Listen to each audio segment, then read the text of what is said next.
Whoa, they're gonna try to kill me.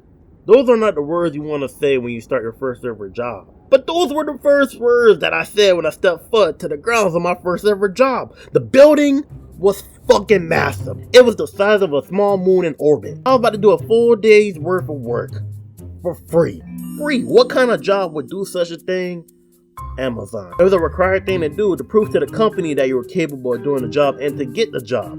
But honestly, I just thought it was the professional version of Agent Sweatshop. I don't know, maybe me and Amazon just don't see things eye to eye. I'm walking around this joint and I realize I'm just lost. I asked the worker for directions and she just sits there mean mugging the fuck out of me. Hey, excuse me, do you know where I can find the directions to go do the ride along? The fuck? How did she even get it here? Ugh. Okay, note to self, future co-workers, not friendly. I ain't know where to go. The only thing Amazon tested me was to meet up at the parking lot by the vans. But there was 1,000 vans out there. I don't know what they were talking about. But then I realized each group of vans was separated by different companies. They wasn't truly owned by Amazon. And that's how I found my company. And that's when I met Dispatch and where I met Diego. Let's just say Diego was one of those guys in life that made you go, huh, maybe Thanos had a point. And from the jump, I could tell Diego never liked me. And that's cool, not everybody gonna like you. But the one thing you're not gonna do is disrespect me. But that's a story for another time. Diego runs up on me and he's like, who you? I'm Frank. I'm supposed to do a ride along with y'all today. Bro, he was confused, like, I'm not sure he knew I was supposed to be there. He just told me to go to the circle with everybody else and to stay tight. And then he just disappeared like his name was Aang. So there I was in the middle of the circle in front of everyone, just looking stupid. And while I'm there, I just hear different people talking. I overheard one of the vets say, yo, how long you think new guy gonna last? He got like 3 hours in him, max. Shoot, that'll be better than the last drive along. He pulled both his quad muscles, split his vertebrae, and called his mom to come pick him up. He tried to sue like 3 weeks later. What am I getting myself into? Hey, Frank, what you doing, man? I said go to the circle. You at the wrong one. My bad, you ain't say which one. Just go to the circle, Frank. Go there. You putting us behind. So I go over to the circle, and that's where I met all the other ride-alongs. And while we're waiting for things to get organized, I was talking to this one guy, and somehow we got on the topic of his family. He was like, yeah, man, I really need a job. My cousin and my grandmother passed away these past few weeks, and I gotta fund the funeral back in my home country. Oh, damn, man, I'm sorry for your loss. Where you from? Iraq.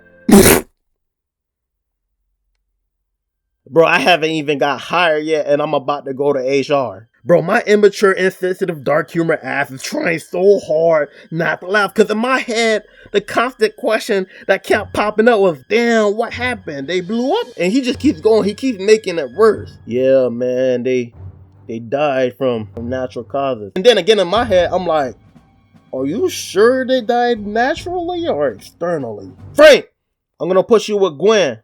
That wasn't her real name, but I don't know who gonna see this video, so Gwen. Gwen was chill though. She taught me to drive and introduced me to Tank, her truck.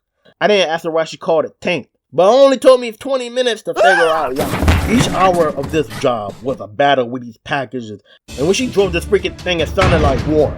I was out here working hard as hell. I'm hopping in and out. To this day, my back has yet to recover from the trauma. And for those of you who order water off of Amazon, what is wrong with you? Are y'all lazy or something? Walmart, Winn-Dixie, whatever is right around the corner. Why are you ordering cases of water? And then I realized something. Diego did me dirty. He knew what he was doing when he put me in this big ass triple XL truck. Why is every other ride along in the vans and I'm in the truck working 3 times harder, having me out here delivering the jumbotron for Emily Arena? Eventually we finally finished and I'm all like, alright Gwen, all done. Let's roll. Let's go. Hold on, Frank. I gotta call this to get the go ahead. Alright. Do what you gotta do. Yo, Diego, I'm finished. Ooh, Gwen. I got some bad news for you. I'm gonna need you to do a rescue. Really? Really, Diego? Okay, alright, fine. I got you. Yo, Frank, we gotta do a rescue. You lying. You mean they coming to rescue me, right? Right?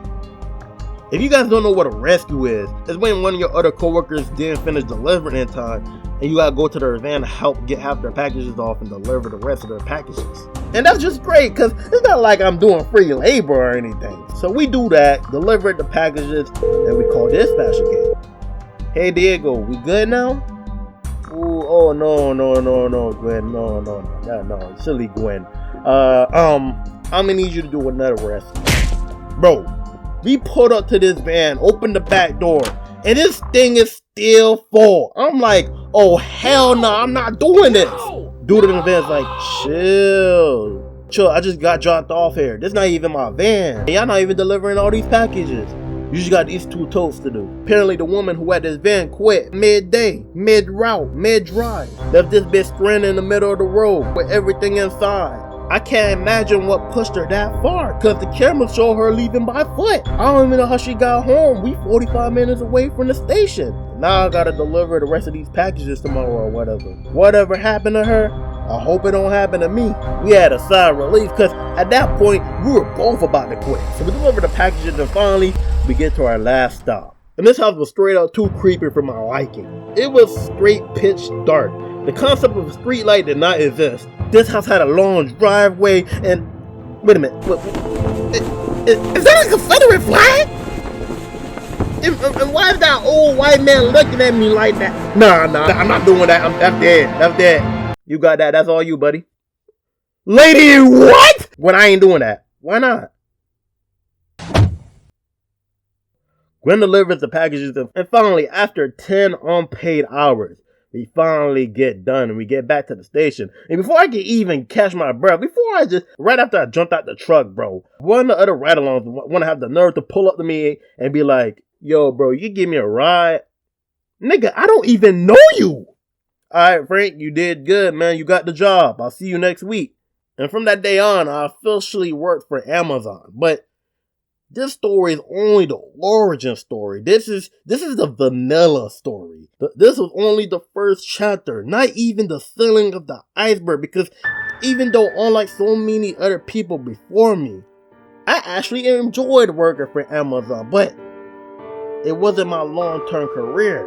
It was just a pit stop, and towards the end, things went south real fast, real quick, a lot of drama. And I ain't gonna lie, I messed up a lot. Half of it was my fault. But I'll get into those crazy situations I got to later on this year when I tell part 2 of this story. Part 2 and part 3 of the story, because it's a lot. Sure, I'll tell it immediately if I get a crazy amount of likes or something.